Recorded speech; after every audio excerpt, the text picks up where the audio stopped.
જેમ અભ્યાસ યોગની વાત કરી એમ સ્વયં ગાંધીજી અનાસક્તિ યોગ પોતે જ્યારે ગીતાજી પર પોતાનો વિચારો પ્રગટ કર્યા ત્યારે વિશેષ રૂપે અનાસક્તિ ઉપર ભાર આપી અને એને અનાસક્તિ યોગ રૂપે પોતાની વ્યાખ્યા પ્રગટ કરી. એ રીતે વિનોબાજી એમણે જ્યારે ગીતાજીના દર્શન કર્યા ત્યારે અનેક પ્રકારના અર્થઘટનો, જો વિચારકોના દર્શન કરવા જઈએ તો ઘણા પોતપોતાના ભાવ પ્રમાણેના અર્થઘટનો મળે છે.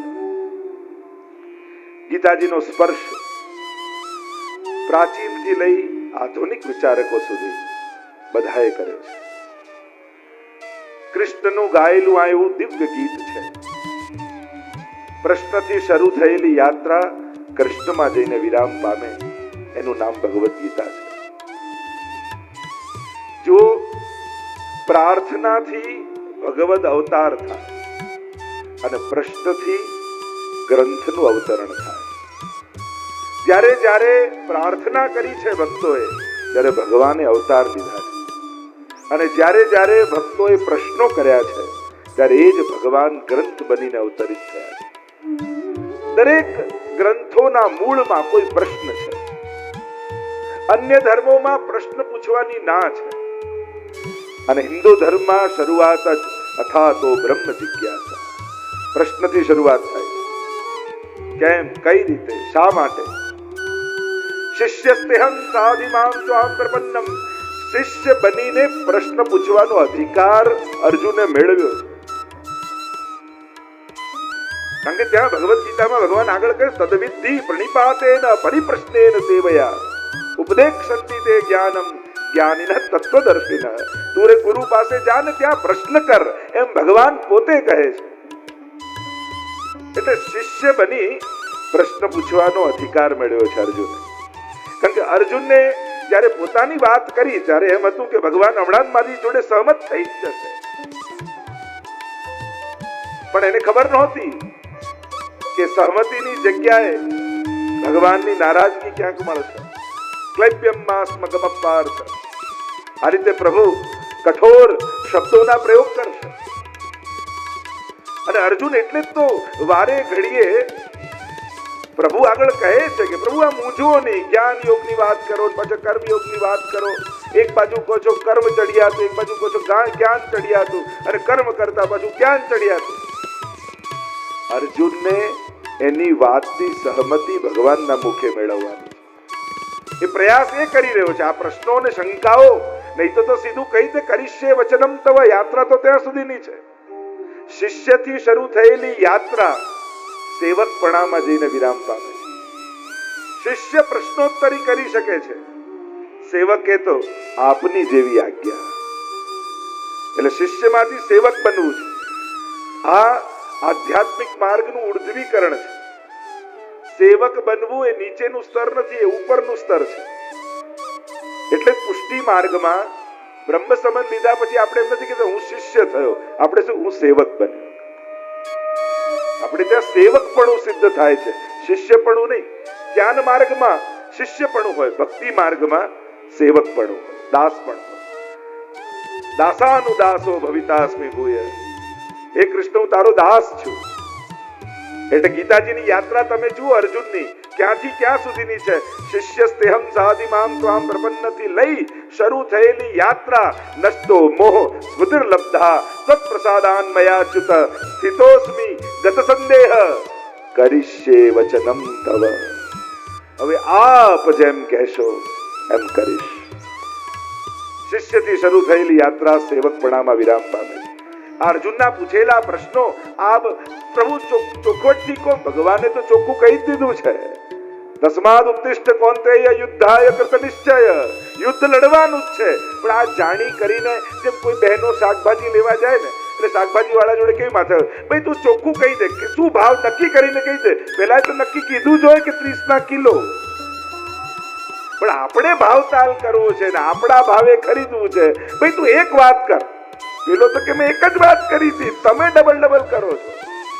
પેલા તો એક જ ભાવ કીધો હોય, પણ આપણા ભાવે લેવું હોય ને એટલે આપણે યુક્તિ કરીએ. ભાઈ તું 20 માં 25 માં આવું ડબલ ના બોલીશ. ભાઈ ચોખ્ખું કે, પેલો કે ચોખ્ખું તો કીધું તું. ભગવાન કે મેં ચોખ્ખું જ કીધું છે, તસ્માદ ઉત્તિષ્ઠ કૌંતેય યુદ્ધાય કૃત નિશ્ચય, નક્કી કર.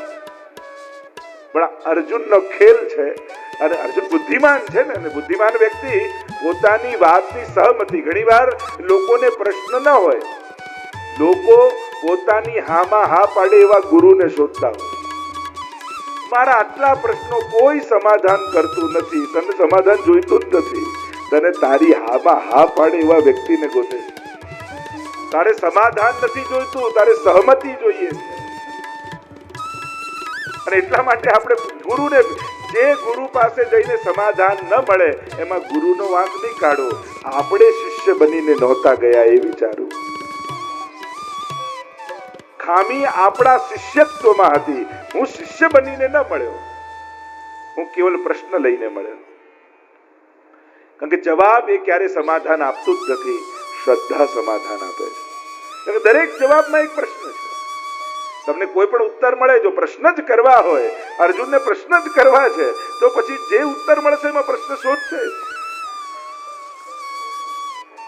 પૂછવાનો ફરક હોય. જેમ એકાદશી ખાવું ન જોઈએ, એમ કહ્યું કે એકાદશી મીઠું ન ખવાય, એવું કોઈને પૂછીએ તો કે હા બરાબર. અને એ જ વાત એકાદશી મીઠું ના લેવાય નહીં, એ તમે પૂછો એનો અર્થ ને તમે કરી રહ્યા છો એટલે તમે એમ ઈચ્છો કે ના ના ખાવ તો ચાલશે. એ જ વસ્તુને તમે જુદી રીતે પૂછો એટલે તમે એમ ઈચ્છો છો કે ના એ હા પાડે. એમ અર્જુન પણ યુક્તિ કર્યો. ચતુર વ્યક્તિ છે ને તુરંત શરણાગત ન થાય, એની ચતુરાઈ બુદ્ધિની. એટલે તો ભગવાન કે મય્યે મને આધત્સ્વ મયી બુદ્ધિ તારા બે રમકડા પેલા મને આપી દે, નહીં તો આનાથી તું રમ્યા જ કરીશ. તારી મન અને બુદ્ધિ જો તારી પાસે રહેશે ને તો તું મારી વાત સ્વીકાર નહીં કરે. જે ક્ષણે અર્જુનના મનમાં બેસી ગયું એવું લાગ્યું ત્યારે પ્રભુ તો પ્રભુ જ છે ને, કૃષ્ણને કોણ પહોંચી વળવાનું.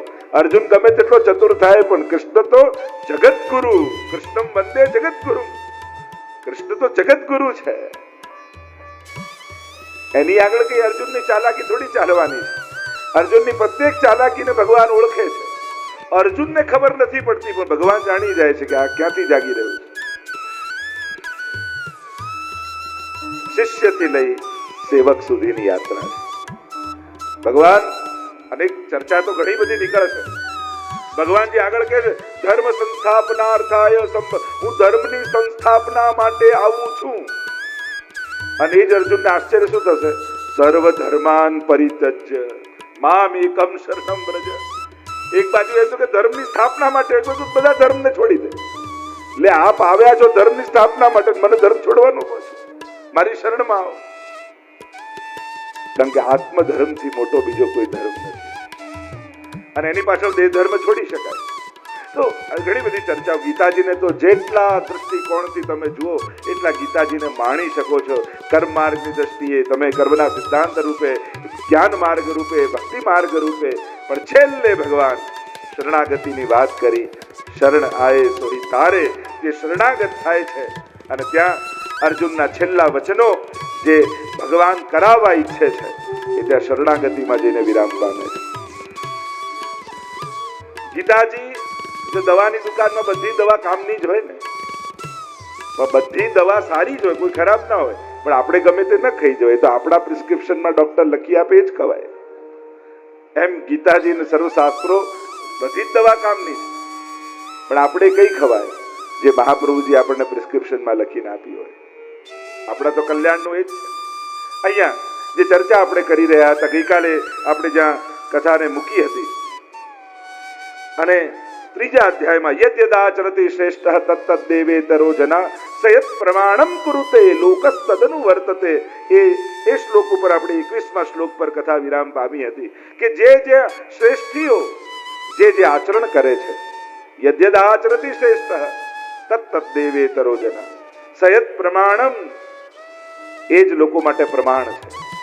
જો આપણે પણ ગ્રંથ વાંચીને આધ્યાત્મિક માર્ગમાં ચાલતા નથી, પણ કોઈને સાંભળીને યા કોઈનું કહ્યું કહીને, ધર્મ ગ્રંથો દ્વારા ઓછો પરિચયમાં આવે છે, પણ કોઈ શ્રેષ્ઠી દ્વારા આપણે ધર્મમાં આકર્ષિત થઈએ છીએ, એને ફોલો કરીએ છીએ.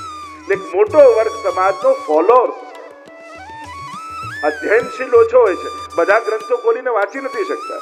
આપણા ધર્મનું નોલેજ આપણને કોઈ ગ્રંથ વાંચીને નથી આવ્યું. કોઈ વડીલોને સાંભળ્યા છે, કોઈ ગુરુજનને સાંભળ્યા છે, કોઈ વૈષ્ણવનો સંગ કર્યો છે, એનાથી આપણે શીખ્યા છીએ કે પુષ્ટિ માર્ગ એટલે શું, પુષ્ટિ માર્ગમાં શું કરાય, ગીતાજીમાં શું છે, ભાગવતજીમાં શું છે.